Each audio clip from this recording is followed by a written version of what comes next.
Shop లో ఒక ఆయన కనపడ్డాడు నాకు. ఏదో వ్యాధి పేరు చెప్పి మందు అడిగాడు. అతను టాబ్లెట్ ఇచ్చాడు. ఆయన ఆ టాబ్లెట్ చూసి అన్నాడు, ఇది 15 రోజులు వాడానండి, తగ్గలేదన్నాడు. మెడికల్ షాప్ అతను అన్నాడు, ఎవరు రాశారని అడిగాడు. ఎవరు రాయలేదు, పక్క మెడికల్ షాప్ లో అతన్ని కూడా అడిగితే ఇచ్చాడన్నాడు. అతను అన్నాడు, డాక్టర్కి చూపించుకోకపోయారా అన్నాడు.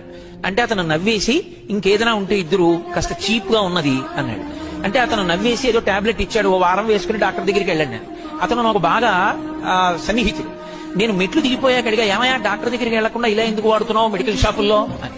అతను అన్నాడు నాతో, డాక్టర్ గారి దగ్గరికి వెళితే 200 ఫీజు, బోల్డ్ అన్ని టెస్టులు, కోటేశ్వరారు కొడుకు తెల్లవారితే ఎంసెట్ రాశాడు, వాడికి ఇంజనీరింగ్ ఫీజు కట్టాలి, పుస్తకాలు కొనాలి, ఇన్ని చేయించుకుంటే ఎక్కడి నుంచి వస్తుందండి, అదే తగ్గిపోతుంది, పర్వాలేదు ఎదురు, అందుకే టాబ్లెట్ మెడికల్ షాప్ లో అడిగానన్నాడు.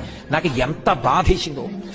తల్లిదండ్రులు వైద్యం చేయించుకోవడం మానేసి టాబ్లెట్లు వేసుకుని మెడికల్ షాప్ లో బ్రతుకుతున్న వాళ్ళు ఉన్నారు. చీర మంచిది కొనుక్కోవడం మానేసి మీకోసం డబ్బులు దాస్తున్న వాళ్ళు ఉన్నారు.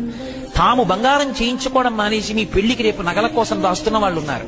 అటువంటి అమ్మని నాన్నని మోసం చేయడం, అమ్మా నాన్న చెప్పినట్టు బ్రతకకపోవడం కృతజ్ఞత.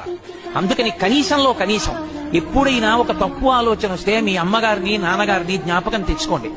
వాళ్ళు మిమ్మల్ని చూసి సంతోషించేలా మనం సంస్కారంతో బ్రతకాలి అని జ్ఞాపకం ఉంచుకోండి. ఈ దేశానికి గౌరవం తేగలిగిన వాళ్ళు మీరే.